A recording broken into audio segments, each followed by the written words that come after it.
Okay, so welcome back to our YouTube channel. Today is already Tuesday, October 3, 2023. As you know, we have a new month, a new week. Diba? So, bago tayo magsimula, try ko muna tong bago kong gimmick dito sa channel para naman hindi boring yan. Malaki na ako ngayon. So, again, new month, new week. So, new day, Tuesday. Diba? So, in today's video, I will be going to discuss about the dollar, about the Dow Jones or the traditional markets. And the crypto market, syempre kasi yun yung tine-trade natin. Meron bang panibagong CME gap si Bitcoin at meron ba akong potential trade? So, abangan nyo sa dulo. Pwede kong i-share kapag naalala ko. No? So, siguro simulan na natin. Magpapalit na ulit ako. No? So, this is going to be the dollar chart or the DXY chart on the weekly time frame. As we can see, it is clearly, no? Meron tayo ditong resistance and meron tayo ditong support. So, anong pino-form niya? It is a falling wedge. So a falling wedge is a bullish pattern. Hence, or true enough, karoon siya dito ng breakout. And then again, anong target ng ating falling wedges? So normally, falling wedges tend to target the top of the wedge, which is going to be roughly around this area, or that is going to be 108 DXY. So if that is going to be the case, if the DXY is going to go high or continue to go up, ibig sabihin the traditional market and syempre the crypto market as well is going to go down in value. Ibig sabihin bababa yung price nila. So, bakit naman bababa yung mga traditional at crypto market kapag tumataas yung dollar? Kasi nga guys, if the dollar is, so magpalaki tayo, no?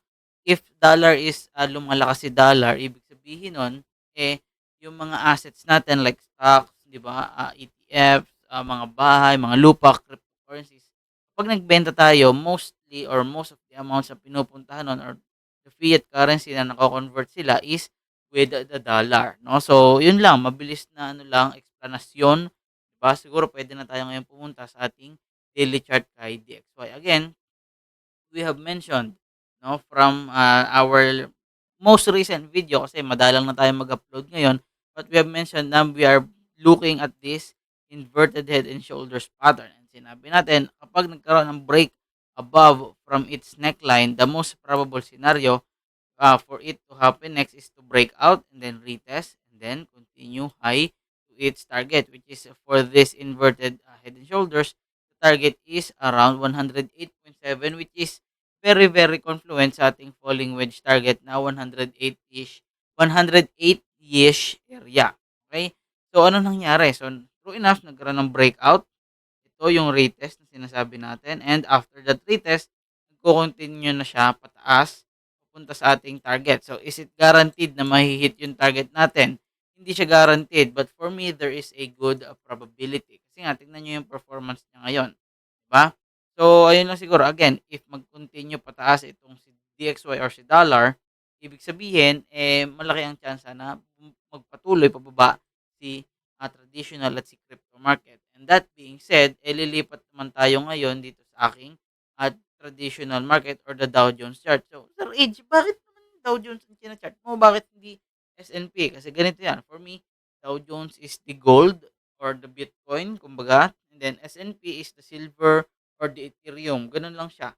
Para sa akin lang, no? Yung sinasabing dapat sa inyo rin. But, yeah, it is what it is for me. Okay, so dito sa weekly chart natin, kitang-kita natin or obviously, we can see here na meron tayo, hindi ko alam kung malakas ba yung boses ko, malayo pala yung mic, no? Meron tayo ditong support na nag-breakdown, naging resistance, resistance, resistance, resistance dito. And then dito meron tayong support, support, support, support, and then nag-breakdown dito.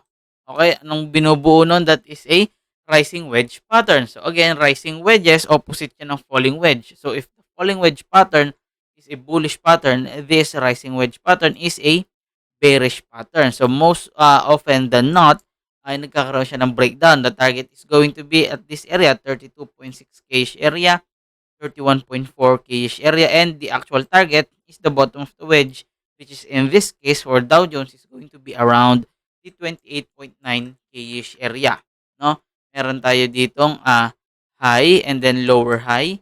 Meron tayo ditong high and higher high. So that shows us a hidden bearish divergence. And look at that, nagkaroon din siya ng breakdown from this support kay RSI, nag-breakdown dito, nag-retest, nagkaroon ng role reversal, naging resistance yung dating support. And dito, tingnan natin si RSI mabuti, pwede siyang bumaba. Again, RSI follows the body of the candle. So, kung ano man gagawin ng ating price action, susunod lang dyan si RSI at si MACD. Okay?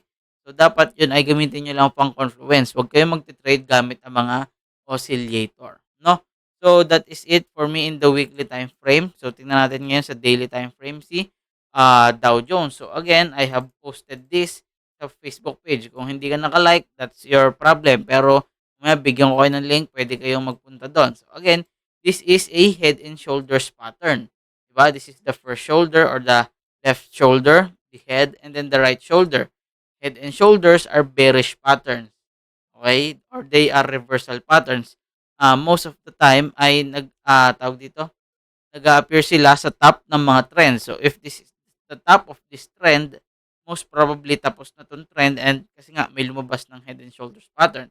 What is the next stop na gusto natin makita for this to become a healthy breakdown? So, gusto natin magkaroon siya ng nagkaroon na ng breakdown. So, the most probable scenario is for it to retrace, no? Magkaroon ng role reversal, dating support, nagkaroon ng breakdown dito, ngayon pwede siya mag-act as a resistance, 'no. So 'yun yung mga most probable scenario. After na magkaroon ng role reversal dito, ibig sabihin magkakaroon tayo dito ng resistance, mare-reject yung price action and then therefore puwede tayong puwede magtuloy si price action sa target ni Head and Shoulders which is 32,450 which is hindi nalalayo sa, ah, conservative target number 1 ng ating, rising wedge kanina sa weekly time frame which is 32.6K-ish area, 'no.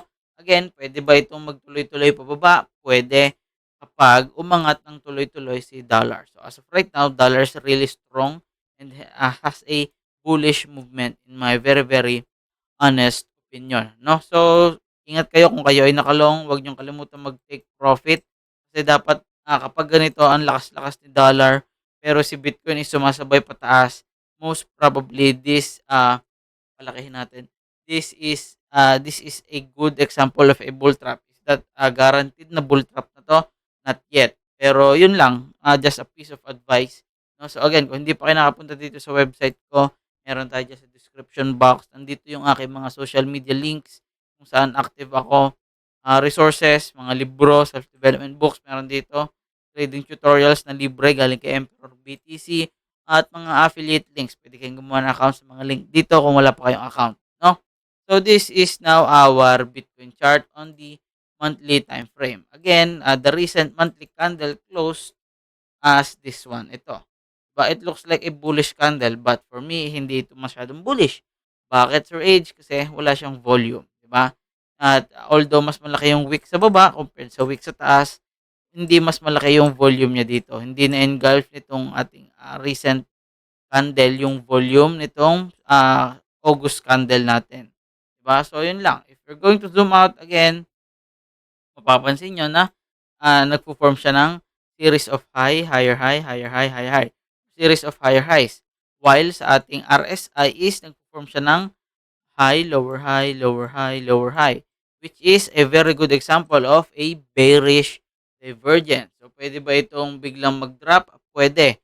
Bakit mangyayari yon? Tingnan natin dito sa ating weekly time frame. Again, siguro bago natin pakita kung bakit siya pwede mag-drop, this is the most recent weekly candle close. It closes a bullish engulfing candle. Pero, okay, pero, yun yung candle last week.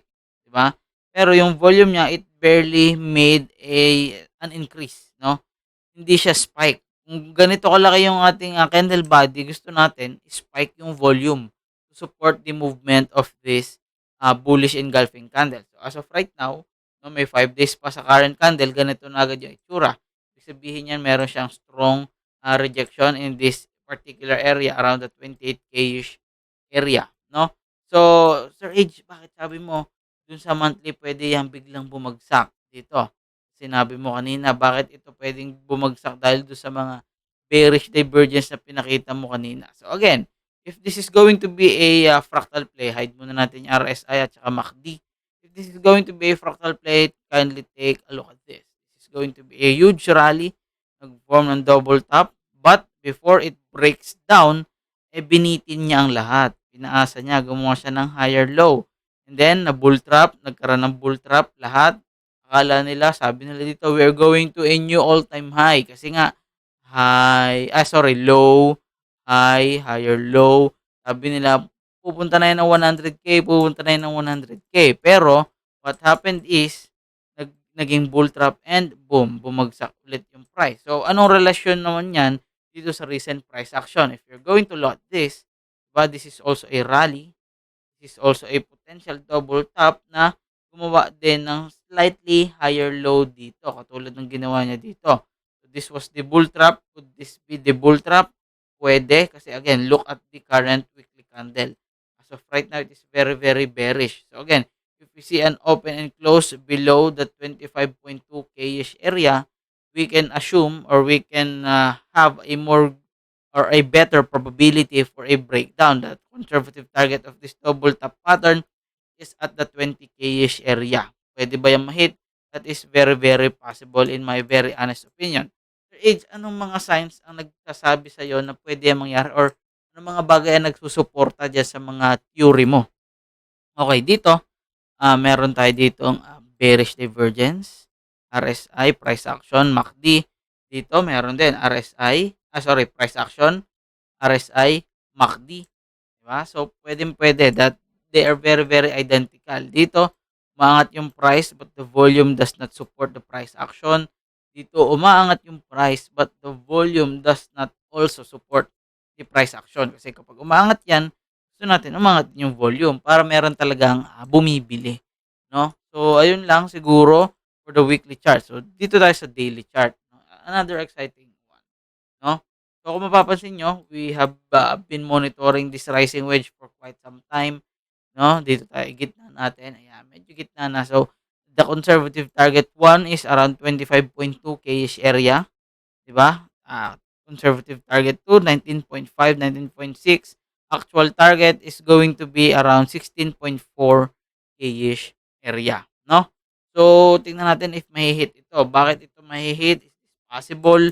For me, this is very, very possible. Bakit? Kasi kung mapapansin nyo, meron tayo ditong still forming na hidden bearish divergence high and a lower high. Okay? And then dito sa ating RSI, this is a high and a higher high. So, that is a hidden bearish divergence. Diba? So, tingnan natin kung ano mangyayari if this is going to trigger anything. Diba? So, to answer the question, meron ba tayong panibagong CME gap? Yes, meron tayong bagong CME gap from the weekend. Ito, around 27.2 to 27.1K. And kani-kanina lang, meron ulit tayong panibagong CME gap. Dito siya nag-close. Sorry, nawala. CME gap. Ayan. Dito siya nag-close and then the next candle opened at this point. Diba? Dito siya nag-open. So, meron tayong CME gap around 28K to 27.7K-ish area. So, is this a good sign? No. For me, pwede itong mag-spike up 28K, 28.1K sa regular charts before it continues to go down. Diba? So, bakit ganon? Bakit? Kasi nga may CME gap. Pwedeng i-fill niya muna to, and then i-fill niya to, then tsaka siya mag-continue down. If ever that the DXY is going to continue to rise. No? So, kanina nabanggit ko na baka mabanggit ko na ang aking next trading plan. So, if I'm going to zoom out, bibilisan ko lang. Kung umabot sa part ng video na to, maraming salamat. No? So, this is going to be it. Meron tayo dito bearish divergence, RSI sa MACD, magkaroon ng break of structure. Ngayon, iintayin ko mag-retrace dito sa aking mga, anong tawag dito, Fibonacci levels. Pag retest dyan, entry ako ng short, and then I will target around the 25,750 area. No? Pa-partial profit ako dyan, or partial TP, and then kapag meron pang if it gives, mag-continue pa ba, at least nakapag-TP na ako ng konti, hindi ko na siya masyadong mararamdaman, no? So, ayun lang. Sana meron kayong natutunan. Again, huwag niyong kalimutan mag-like, comment, at subscribe. Lalaki na ulit ako. Ayan. Yun lang. Kung meron kayong question, mag-comment kayo dyan sa baba. Kung gusto niyo ako maging kaklase, mag-comment kayo diyan ng saan po, 'no. So yun lang, happy Tuesday, happy weekend or sorry, hindi pa pala weekend, happy week ahead 'no. Enjoy your day, ingat lagi. Yun lang, sana meron kayong natutunan. Bye.